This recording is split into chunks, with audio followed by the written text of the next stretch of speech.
Equipo 7. Teoría del reforzamiento de Frederick Skinner. Buenos días, mi nombre es Giselle Guadalupe Beltrán Araujo, somos del equipo número 7 y vamos a hablar sobre la teoría de reforzamiento de Skinner. Skinner nació en un pequeño pueblo en Pensilvania el 20 de marzo de 1904. Su madre fue abogada y su padre fue abogado.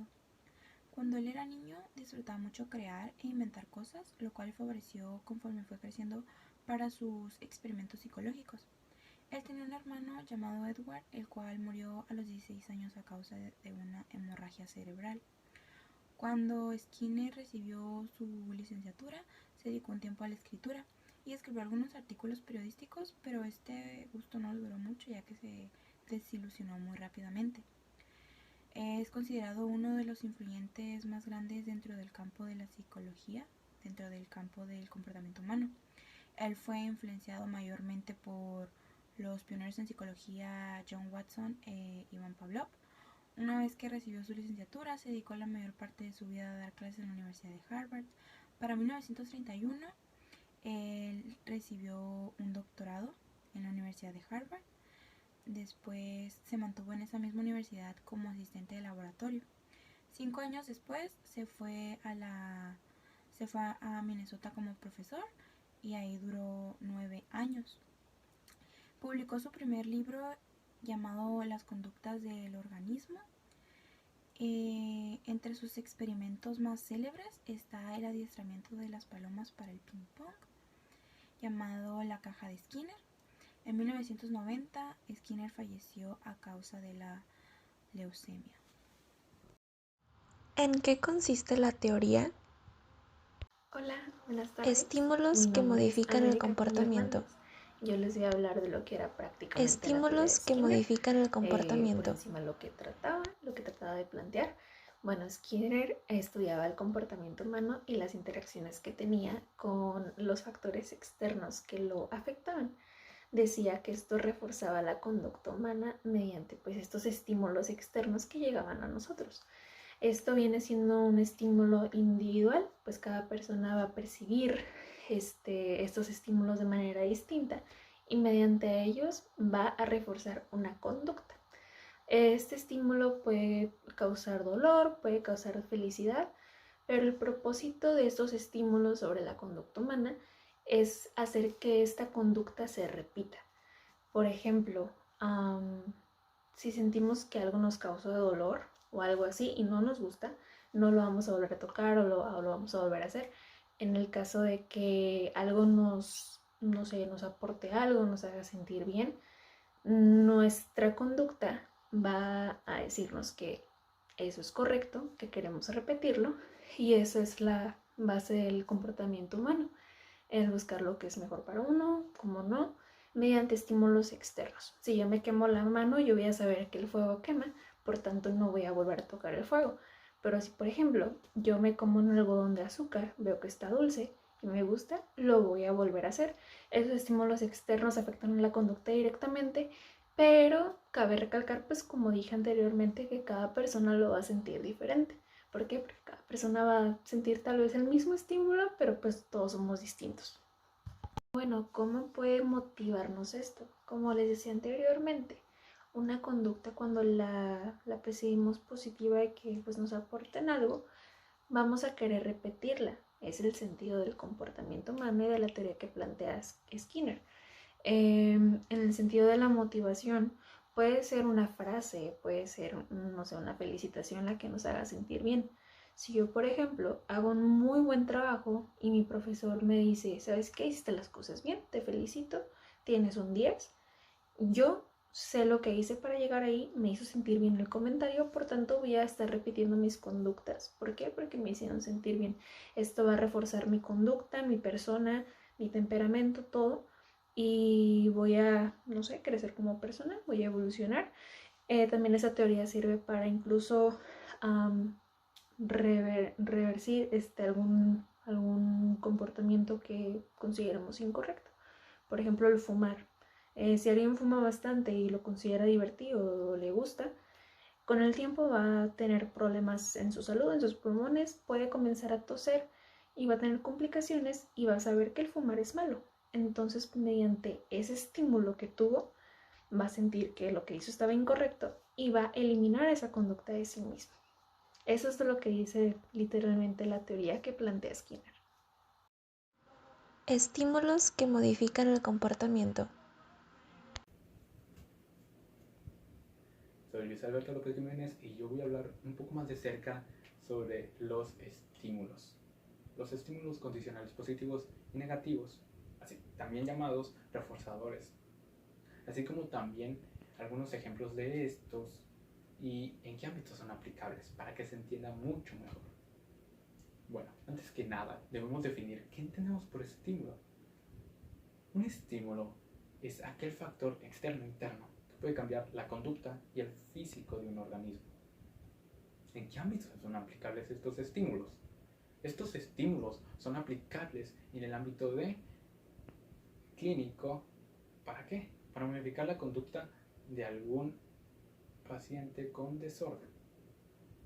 También son aplicables en el ámbito estudiantil para modificar el comportamiento de un estudiante e instruirlo. Una vez abordado el concepto de estímulo y en qué ámbitos son aplicables, podemos abordar un poco más de cerca estos estímulos. Skinner diferenciaba entre dos tipos de estímulos, también llamados reforzadores: los reforzadores positivos y los negativos. ¿Qué es un estímulo condicional positivo o reforzador positivo?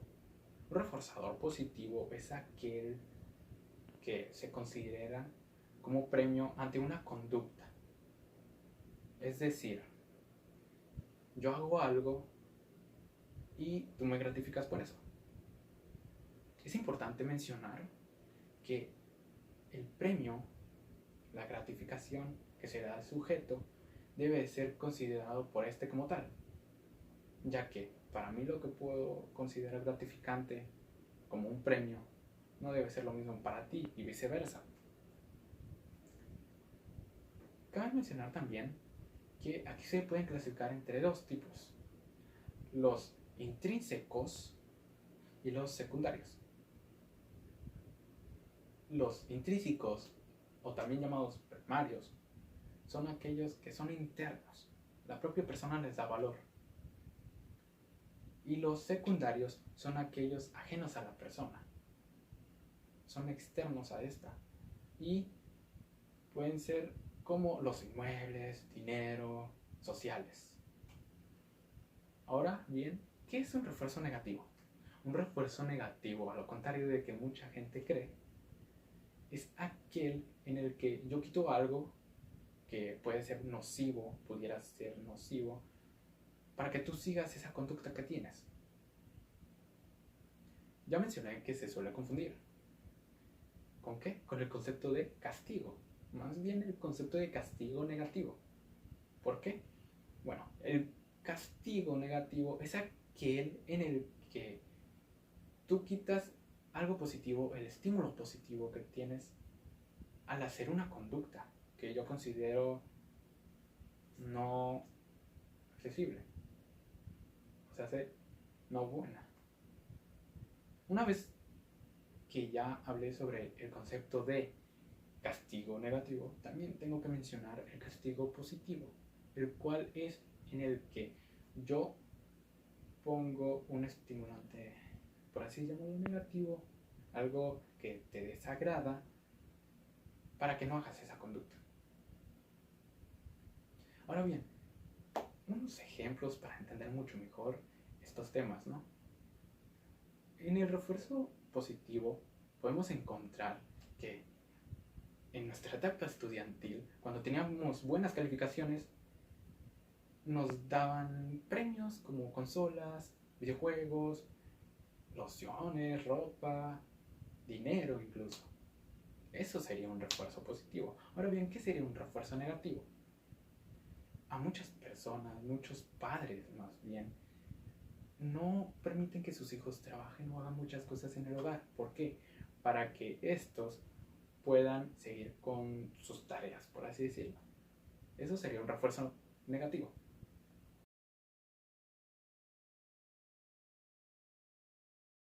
¿Qué tal? Mi nombre es Javier Alejandro Díaz Cerda y en esta ocasión yo les voy a hablar sobre el temor al rechazo, basado en la teoría de Skinner de reforzamiento. Les voy a dar una breve explicación de quién es Skinner. Skinner es un psicólogo bastante importante, con mucha influencia, con bastante renombre, por supuesto, el cual tiene una teoría de reforzamiento basada en los estímulos que se hace para los seres humanos. Estímulos por los cuales se puede llegar a hacer que una conducta sea reforzada y que sea, pues, obviamente como la palabra dice, que se refuerce y que sea constante, o por lo contrario, que ésta se cancele, dependiendo qué es lo que busque la persona, cuál es la situación y cuál es la respuesta que se necesita. Esta teoría es muy famosa y fue la que hizo que su nombre se pusiera en alto, que fuera uno de los más importantes en la psicología en el campo del comportamiento humano. Les voy a comentar de qué se trata el temor al rechazo. Bueno, de hecho, en el texto que yo busqué para basarme en lo que voy a decir aquí en la exposición, miré que es algo que él pone mucho como ejemplo, que es un ejemplo con el cual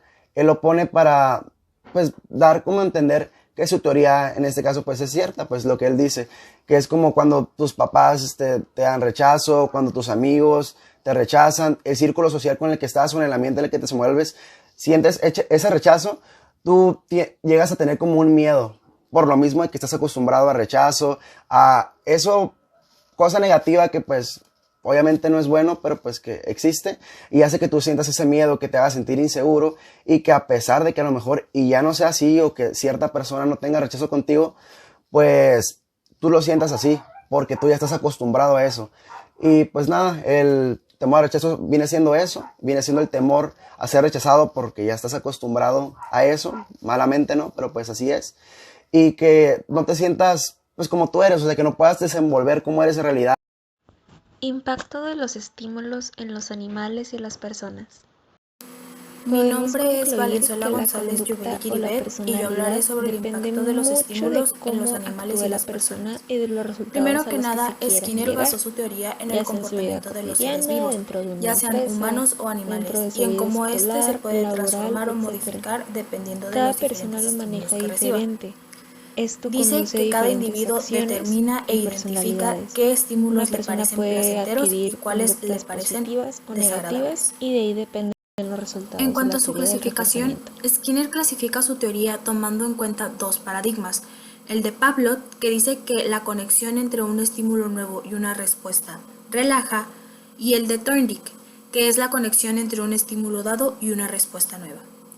Para Skinner hay dos tipos de respuestas, respondiente y operante, y hay dos tipos de condicionamientos, condicionamiento de tipo R y condicionamiento de tipo E, acentuando la importancia de la conducta operante y su condicionamiento.